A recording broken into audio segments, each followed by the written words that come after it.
गुरुर्ब्रह्मा गुरुर्विष्णु गुरुर्देवो महेश्वरः गुरुर्साक्षात् परब्रह्म तस्मै श्री गुरुवे नमः। ओं गजाननं भूतगणाधिसेवितं कपितजम्बुफलचारुभक्षणम् उमासुतं शोकविनाशकारिकं नमामि विघ्नेश्वरपादपङ्कजं।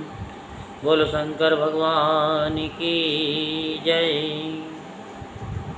आज हम आपको शिव महापुराण में ऐहिक फल देने वाले कर्मों और उनकी विधि का वर्णन, शिव पूजन की विधि, शांति पुष्टि आदि विविध काम्य कर्मों में विभिन्न हवनीय पदार्थों के उपयोग का विधान विस्तार पूर्वक सुनाते हैं। सो आप मन को एकाग्र करते हुए शांति पूर्वक कथा को श्रवण करेंगे और अपने जीवन में नए नए चमत्कार का अनुभव करेंगे। जो संपूर्ण कथा को सुनते हैं उनकी सभी मनोकामनाएं पूर्ण होती हैं। भोले बाबा सबकी मनोकामना पूर्ण करते हैं। तो उपमन्यु कहते हैं कि हे श्री कृष्ण, ये मैंने तुमसे यह लोक और परलोक में सिद्धि प्रदान करने वाला क्रम बताया है, जो उत्तम तो है ही, इसमें क्रिया, जप, तप और ध्यान का समुच्चय भी है। अब मैं शिव भक्तों के लिए यही फल देने वाले पूजन, होम, जप, ध्यान, तप और दान में महान कर्म का वर्णन करता हूँ। मंत्रार्थ के श्रेष्ठ ज्ञाता को चाहिए कि वह पहले मंत्र को सिद्ध करे, अन्यथा इष्ट सिद्धि कारक कर्म भी फलद नहीं होता। मंत्र सिद्ध कर लेने पर भी जिस कर्म का फल किसी प्रबल अदृष्ट के कारण प्रतिबद्ध हो, उसे विद्वान पुरुष सहसा न करे। उस प्रतिबंधक का यहाँ निवारण किया जा सकता है। कर्म करने के पहले ही शकुन आदि करके उसकी परीक्षा कर ले और प्रतिबंधक का पता लगाने पर या लगने पर उसे दूर करने का प्रयत्न करे। जो मनुष्य ऐसा न करके मोहवश ऐहिक फल देने वाले कर्म का अनुष्ठान करता है, वह उससे फल का भागी नहीं होता और जगत में उपहास का पात्र बनता है। जिस पुरुष को विश्वास न हो, वह ऐहिक फल देने वाले कर्म का अनुष्ठान कभी न करे, क्योंकि उसके मन में श्रद्धा नहीं रहती और श्रद्धाहीन पुरुष को उस कर्म का फल नहीं मिलता।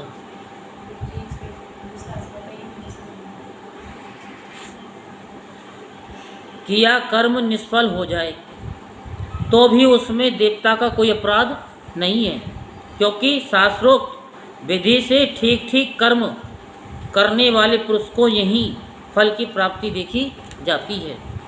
यानी जो कर्म है वो ठीक होना चाहिए। अब ये तो नहीं जाना दिल्ली में है और बुलंदशहर की बस पकड़ ली तो दिल्ली पहुंचेंगे, कभी नहीं पहुंचेंगे, ये समझिए। जिसने मंत्र को सिद्ध कर लिया है, प्रतिबंधक को दूर कर दिया है, मंत्र पर विश्वास रखता है और मन में श्रद्धा से युक्त है, वह साधक कर्म करने पर उसके फल को अवश्य पाता है। श्रद्धा भी है और कर्म कर रहा है और विश्वास है तो काम होगा। क्योंकि रामचरितमानस में तुलसीदास जी लिखते हैं, जिसका जिस पर सत्य स्नेह हो, उसे मिले वह निसंदेह। यानी जिस पे जिसका सत्य स्नेह होता है कि ये काम होगा, उसे वो अवश्य मिलता है। उस कर्म के फल की प्राप्ति के लिए ब्रह्मचर्य पारायण होना चाहिए। रात में हविष्य भोजन करे, खेल या फल खाकर रहे। हिंसा आदि जो निषिद्ध कर्म हैं उन्हें मन से भी न करे। सदा अपने शरीर में भस्म लगाए, सुंदर एवं पवित्र वेशभूषा धारण करे और पवित्र रहे। इस प्रकार आचारवान होकर अपने अनुकूल शुभ दिन में पुष्पमाला आदि से अलंकृत पूर्वोक्त लक्षण वाले स्थान में एक हाथ भूमि को गोबर से लीपकर वहाँ बिछे हुए भद्रासन पर कमल अंकित करे, जो अपने तेज से प्रकाशमान हो। वह तपाए हुए स्वर्ण के समान रंग वाला हो, उसमें 8 दल हों और केसर भी बना हो। मध्य भाग में वह कणिका से युक्त और संपूर्ण रत्नों से अलंकृत हो। उसमें अपने आकार के समान ही नाल होनी चाहिए। वैसे स्वर्ण निर्मित कमल पर सामने विधि से मन ही मन अणिमा आदि सब सिद्धियों की भावना करे। फिर उस पर रतन का, सोने का अथवा स्फटिक मणि का उत्तम लक्षणों से युक्त वेदी सहित शिवलिंग स्थापित करे। उसमें विधि पूर्वक पार्षदों सहित अविनाशी शाम सदा शिव का आवाहन और पूजन करे। फिर वहाँ साकार भगवान महेश्वर की भावना में मूर्ति का निर्माण करे, जिसके 4 भुजाएं और 4 मुख हों। वह सब आभूषणों से विभूषित हो। उसे व्याघ्र चर्म पहनाया गया हो। उसके मुख पर कुछ कुछ हास्य की छटा छा रही हो। उसने अपने 2 हाथों में वरद और अभय की मुद्रा धारण की हो और शेष 2 हाथों में मृग मुद्रा और टंक ले रखे हो। अथवा उपासक की रुचि के अनुसार अष्टभुजा मूर्ति की भावना करनी चाहिए। उस दशा में वह मूर्ति अपने दाहिने 4 हाथों में त्रिशूल, परशु, खड्ग और वज्र लिए हो और बाएं 4 हाथों में पास, अंकुश, खेट और नाग धारण करती हो। उसकी अंग कांति प्रातःकाल के सूर्य की भांति लाल हो और वह अपने प्रत्येक मुख में 3-3 नेत्र धारण करती हो। उस मूर्ति का पूर्ववर्ती मुख सौम्य तथा अपनी आकृति के अनुरूप ही कांतिमान है। दक्षिणवर्ती मुख नील मेघ के समान श्याम और देखने में भयंकर है। उत्तरवर्ती मुख मूंगे के समान लाल है और सिर की नीली अलकें उसकी शोभा बढ़ाती हैं। पश्चिमवर्ती मुख पूर्ण चंद्रमा के समान उज्ज्वल, सौम्य तथा चंद्रकलाधारी है। उससे मूर्ति के अंक में पाराशक्ति महेश्वरी शिवा आरूढ़ है। उनकी अवस्था 16 वर्ष की सी है। वे सबका मन मोहने वाली है और महालक्ष्मी के नाम से विख्यात है। इस प्रकार भावना में मूर्ति का निर्माण और पद्धति क्रम से सकलीकरण करके उनमें मूर्तिमान परम कारण शिव का आवाहन और पूजन करे। वहाँ स्नान कराने के लिए कपिला गाय के पंचगव्य और पंचामृत का संग्रह करे। विशेषतः चूर्ण और बीज को भी एकत्रित करे। फिर पूर्व दिशा में मंडल बनाकर उसे रतन चूर्ण आदि से अलंकृत करके कमल की कर्णिका में ईशान कलश की स्थापना करे। तत्पश्चात उसके चारों ओर सद्योजात आदि मूर्तियों के कलशों की स्थापना करे। इसके बाद पूर्व आदि 8 दिशाओं में क्रमशः विद्येश्वर के 8 कलशों की स्थापना करके उन सबको तीर्थ के जल से भर दे और कंठ में सुत यानी सोत लपेट दे।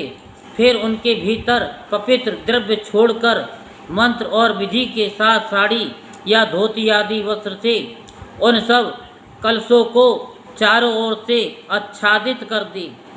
तदंतर मंत्रोच्चारण पूर्वक उन सब में मंत्र न्यास करके स्नान का समय आने पर सब प्रकार के मांगलिक शब्दों और वाद्यों के साथ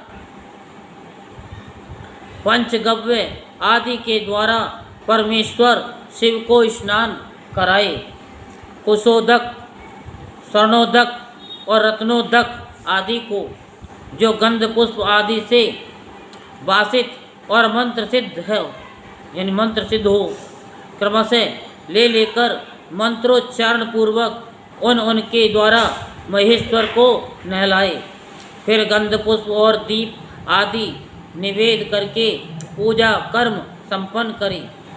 आलेपन या उपटन कम से कम 1 पल और अधिक से अधिक 11 पल हो।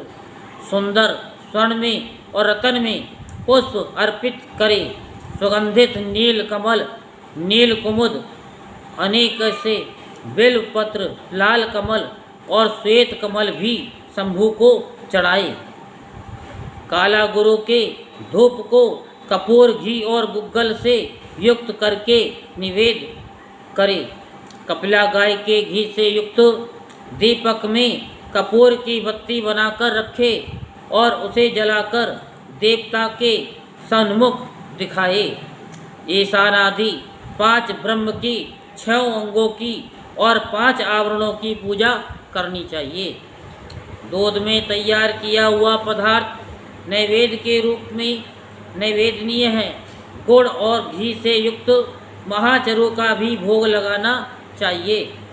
पाटल, उत्पल और कमल आदि से सुवासित जल पीने के लिए देना चाहिए।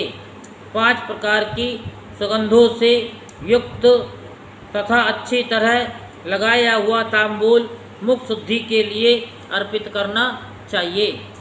स्वर्ण और रत्नों के बने हुए आभूषण, नाना प्रकार के रंग वाले नूतन महीन वस्त्र जो दर्शनीय हो, इष्ट देव को देने चाहिए। उस समय गीत वाद और कीर्तन आदि भी करने चाहिए। मूल मंत्र का 1 लाख जप करना चाहिए। पूजा कम से कम 1 बार नहीं तो 2 या 3 बार करनी चाहिए, क्योंकि अधिक का अधिक फल होता है। होम सामग्री के लिए जितने द्रव्य हों उनमें से प्रत्येक द्रव्य की कम से कम 10 और अधिक से अधिक 100 आहुतियाँ देनी चाहिए। अभिचार आदि कर्म में शिव के घोर रूप का चिंतन करना चाहिए। शांति कर्म या पौष्टिक कर्म करते समय शिवलिंग में, शिवाग्नि में तथा अन्य प्रतिमाओं में शिव के सौम्य रूप का ध्यान करना चाहिए। अभिचार आदि कर्मों में लोहे के बने हुए सुर्क और सुरबा का उपयोग करना चाहिए। अन्य शांति आदि कर्मों में स्वर्ण के अथवा यज्ञिक काष्ठ के सुर्क और सुरबा बनवाने चाहिए। मृतों पर विजय पाने के लिए घी, दूध में मिलाई हुई दूर्वा से, मधु से, घृत युक्त चरू से अथवा केवल दूध से भी हवन करना चाहिए तथा रोगों की शांति के लिए तिलों की आहुति देनी चाहिए। समृद्धि की इच्छा रखने वाला पुरुष महान दारिद्र्य की शांति के लिए घी, दूध अथवा केवल कमल के फूलों से होम करे। अभिचार कर्म का इच्छुक पुरुष घृत युक्त जाति पुष्प, चमेली या मालती के फूल से हवन करे। द्विज को चाहिए कि वह घृत और करवीर पुष्पों की आहुति, तेल की आहुति और मधु की आहुति से इन कर्मों को करे। तंत्र शास्त्रीय विचार कर्मों में सर्प, लहसुन, तिल मिश्रित, रोही बीज, लांगलक तेल और शोणित आदि का प्रयोग होता है। अभिचार कर्म में हस्तचालित यंत्र से तैयार किए गए तेल की आहुति देनी चाहिए। कुटकी की भूसी, कपास की डोड तथा तेल मिश्रित सरसों की भी आहुति दी जा सकती है। दूध की आहुति ज्वर की शांति करने वाली तथा सौभाग्य रूप फल प्रदान करने वाली होती है। मधु, घी और दही को परस्पर मिलाकर इनसे दूध और चावल से अथवा केवल चरु से किया गया होम संपूर्ण सिद्धियों को देने वाला होता है। 7 प्रकार की समिधा आदि से सांत्विक अथवा पौष्टिक कर्म भी करें। विशेषतः द्रव्यों द्वारा होम करने पर वश्य और आकर्षण की सिद्धि होती है। बेल पत्रों का हवन वशीकरण तथा आकर्षण का साधक और लक्ष्मी की प्राप्ति कराने वाला है। साथ ही वह शत्रु पर विजय प्रदान कराता है। शांति कार्य में पलाश और खैर आदि की समिधाओं का होम करना चाहिए। क्रूरतापूर्ण कर्म में कनेर और आग की समिधाएं होनी चाहिए। लड़ाई झगड़े में कटीले पेड़ों की समिधाओं का हवन करना चाहिए। शांति और पुष्टि कर्म को विशेषतः शांतचित्त पुरुष ही करे। जो निर्दय और क्रोधी हो उसी को अभिचारिक कर्म में प्रवृत्त होना चाहिए। वह भी उस दशा में जबकि दुर्वस्था चरम सीमा को पहुंच गई हो और उसके निवारण का दूसरा कोई उपाय न रह गया हो। आतताई को नष्ट करने के उद्देश्य से आभिचारिक कर्म करना चाहिए। अपने राष्ट्र के स्वामी को हानि पहुंचाने के उद्देश्य से आभिचारिक कर्म कदापि नहीं करना चाहिए। यदि कोई आस्तिक परम धर्मात्मा और माननीय पुरुष हो, उससे यदि कभी आतताईपन का कार्य हो जाए तो भी उसको नष्ट करने के उद्देश्य से आभिचारिक कर्म का प्रयोग नहीं करना चाहिए। जो कोई भी मन, वाणी और क्रिया द्वारा भगवान शिव के आश्रित हो, उसके तथा राष्ट्र स्वामी के उद्देश्य से भी आभिचारिक कर्म करके मनुष्य शीघ्र ही पतित हो जाता है। इसलिए कोई भी पुरुष जो अपने लिए सुख चाहता हो, अपने राष्ट्रपालक राजा की तथा शिव भक्त की अभिचार आदि के द्वारा हिंसा न करे। दूसरे किसी के उद्देश्य से भी अभिचार आदि का प्रयोग करने पर पश्चाताप से युक्त हो प्रायश्चित करना चाहिए। निर्धन या धनवान पुरुष भी बाणलिंग, नर्मदा से प्रकट हुए शिवलिंग और स्वयंभू लिंग, ऋषियों द्वारा स्थापित लिंग या वैदिक लिंग में भगवान शंकर की पूजा करें। जहाँ ऐसे लिंग का अभाव हो वहाँ स्वर्ण और रत्न के बने हुए शिवलिंग में पूजा करनी चाहिए। यदि स्वर्ण और रत्नों के उपार्जन की शक्ति न हो तो मन से ही भावना में मूर्ति का निर्माण करके मानसिक पूजन करना चाहिए अथवा प्रतिनिधि द्रव्यों द्वारा शिवलिंग की कल्पना करनी चाहिए। जो किसी अंश में सामर्थ्य और किसी अंश में असमर्थ है, वह भी यदि अपनी शक्ति के अनुसार पूजन कर्म करता है तो अवश्य फल का भागी होता है। जहाँ इस कर्म का अनुष्ठान करने पर भी फल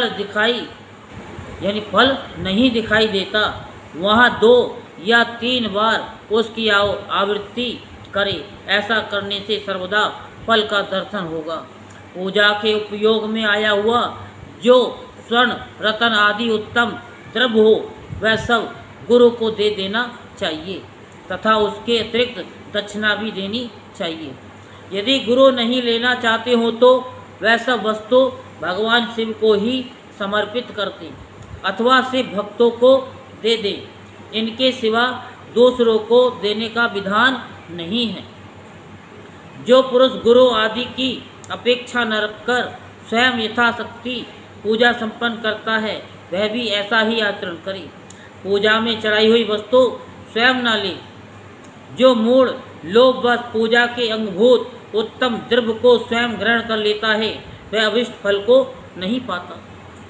इसमें अन्यथा विचार नहीं करना चाहिए। किसी के द्वारा पूजित शिवलिंग को मनुष्य ग्रहण करे या न करे, ये उसकी इच्छा पर निर्भर है। यदि ले तो स्वयं नित्य उसकी पूजा करे, अथवा उसकी प्रेरणा से दूसरा कोई पूजा करे। जो पुरुष इस कर्म का शास्त्रीय विधि के अनुसार ही निरंतर अनुष्ठान करता है, वह फल पाने से कभी वंचित नहीं रहता। इससे बढ़कर प्रशंसा की बात और क्या हो सकती है। तथापि मैं संक्षेप से कर्मजनित उत्तम सिद्धि की महिमा का वर्णन करता हूँ। इसमें शत्रु अथवा अनेक प्रकार की व्याधियों का शिकार होकर और मौत के मुंह में पड़कर भी मनुष्य बिना किसी विघ्न बाधा के मुक्त हो जाता है। अत्यंत कृपण भी उदार और निर्धन भी कुबेर के समान हो जाता है। कुरूप भी कामदेव के समान सुंदर, बूढ़ा भी जवान हो जाता है। शत्रु क्षण भर में मित्र और विरोधी भी किंकर हो जाता है। अमृत विष के समान और विष भी अमृत के समान हो जाता है। समुद्र भी स्थल और स्थल भी समुद्रवत हो जाता है। गड्ढा पहाड़ जैसा ऊंचा और पर्वत भी गड्ढे के समान हो जाता है। अग्नि सरोवर के समान शीतल और सरोवर भी अग्नि के समान दाहक बन जाता है। उद्यान जंगल और जंगल उद्यान हो जाता है। क्षुद्र मृग सिंह के समान शौर्यशाली और सिंह भी कीड़ा मृग के समान आज्ञापालक हो जाता है। स्त्रियां अभिसारिका बन जाती हैं, अधिक प्रेम करने लगती हैं और लक्ष्मी सुस्थिर हो जाती है।